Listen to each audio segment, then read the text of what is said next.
Good afternoon, ladies and gentlemen, and welcome to the Boxing Media Hub Fighter Series, coming to you live from Cincinnati, Ohio, in the United States of America. Tonight, we talk about a fighter who had immense talent, and basically was a gifted athlete. We're talking about the great Meldrick Taylor. As we approach the 35-year anniversary of his terrific fight with Julio Cesar Chavez, we're going to devote today to the great Meldrick Taylor. Born and raised out of Philadelphia, had a distinguished amateur career, was a part of the 1984 U.S. Olympic team that include fighters you see here like Mark Breland, Pernell Whitaker, Evander Holyfield, and Tyrell Biggs. He was the last to win the gold medal. He's trying to make it 9, and he basically did it when he accomplished it in the 23rd Olympics in Los Angeles, California.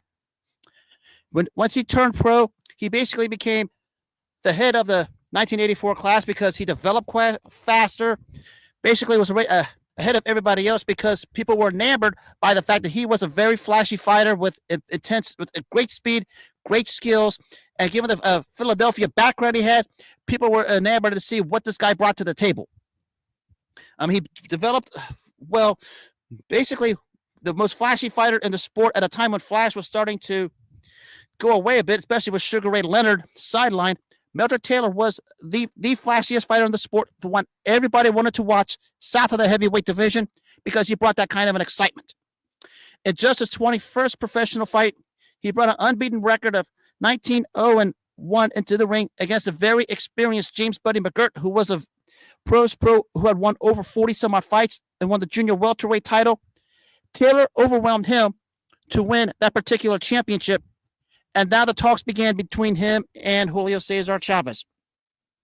Taylor would have a couple more title defenses beforehand, especially one against Courtney Hooper, where it was a tougher fight than people thought he would go through.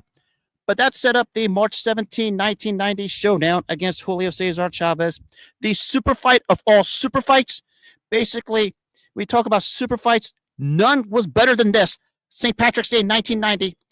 And we're approaching the 35-year anniversary of this super fight.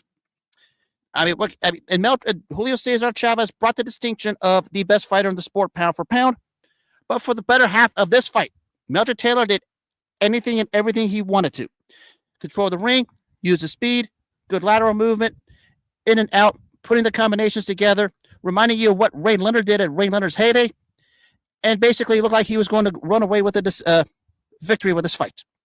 But one thing we started to see was basically what Meldrick Taylor's downfall was the fact that at times he wanted to be a Philadelphia fighter. He tried to be Sugar Ray Leonard and Joe Frazier in the same sentence. That's what happened here. And the unfortunate part for Meldrick Taylor was his face started to gradually get beat up, not just on his face, but also internally, to where the fight was stopped controversially with 2 seconds left. Everybody in the fight game knows the story with that. And basically, you could probably say that was the end for Meldrick Taylor. He wound up going to the hospital for a fractured orbital bone, needed a blood transfusion to replace pints of blood, which, according to the then Nevada State Athletic Commission, Dr. Flip Homansky, he was urinating pure blood after that fight. And basically, you could probably say he wasn't ever the same, but still managed to bring in some very, very exciting fights. In 91, he did win a welterweight championship from Aaron Davis to try and do all he can to escape the shadow of what happened that night in Las Vegas in 1990 to Julio Cesar Chavez. Got a couple decent wins out of it over Luis Garcia and a 92 against Glenwood Brown. But in one of the particular fight that you could probably say that had no business taking place, his people, the main events crew of the Duvas, Lou and Dan Duva and George Benton, thought it would be a so-called wise idea in their minds to put him in the ring with super welterweight standout Terry Norris in what was a gross mismatch where Norris has battered him from start to finish. The fight was stopped mercifully in the 4th round, which basically, at the end, you could probably say the fight had no business taking place. We move forward to 7 months later in London, England, on the undercard of the Lennox Lewis Razor Ruddock fight. Taylor would defend that welterweight title against Crisanto Espana, where a win would set him up with a rematch with Julio Cesar Chavez, the one that he tried to get for the longest time.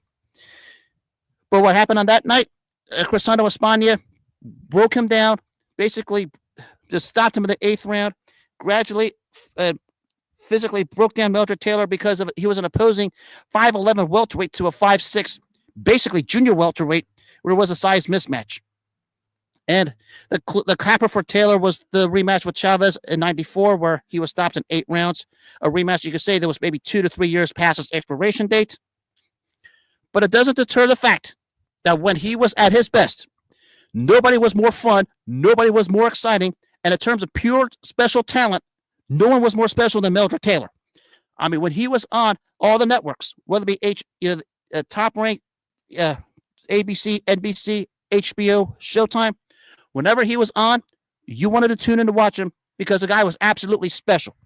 The speed, the combinations, the foot movement, especially the way he carried himself in and out of the ring at the early part of his career prior to the first Chavez fight. He was just a dandy to watch, a dandy to follow, just a standout fighter and a standout human being.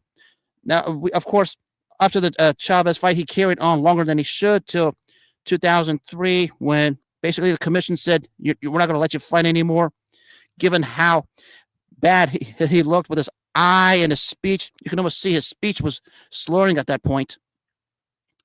And of course, the captain was, of course, not too long ago, many years back, he had a book about the Chavez fight, and a book called 2 Seconds from Glory, which he wrote, and he basically just discussed the particular scene from the build up to the fight to after the fight and everything in between in that particular book. You can probably buy it off of Amazon, which is 2 Seconds from Glory. But even then, from that night, even before that, no one was more special in the 135 and 140 pound divisions than Meldrick Taylor. Just a beauty to watch, fun to watch, because when you saw him, you were wanting to see those 6-7 punch combinations where he could just fire at you in the blow of an eye, and that's what Meldrick Taylor was. All speed, all combinations, just did it all. What hindered him was the fact at times he tried to be Sugar Ray Leonard and Joe Frazier in the same sentence, and that just because he wanted to be more like Joe Frazier than Ray Leonard, that's the unfortunate circumstances of Meldrick Taylor's career, and that's why what happened to him at the end. But it does not deter the fact this guy was special. You could argue he should have had the victory over Chavez with a stoppage, understandably so. But he was certainly a special talent and certainly one of the premier fighters of his time. I mean, in my opinion, he should be a Hall of Famer, even though I think it's 50-50 whether he gets in. But this is how great Meldrick Taylor was from when he started up of his career to basically the first 9 rounds of the first Chavez fight. And from that point on, it was basically a different fighter. And that was a hell of a great fighter Meldrick Taylor was at the end of the day. And that'll do it for this edition of the Fighter Series. Hope everyone had themselves a wonderful 11th of March 2025. Till next week, good night, take care of yourselves, and God bless.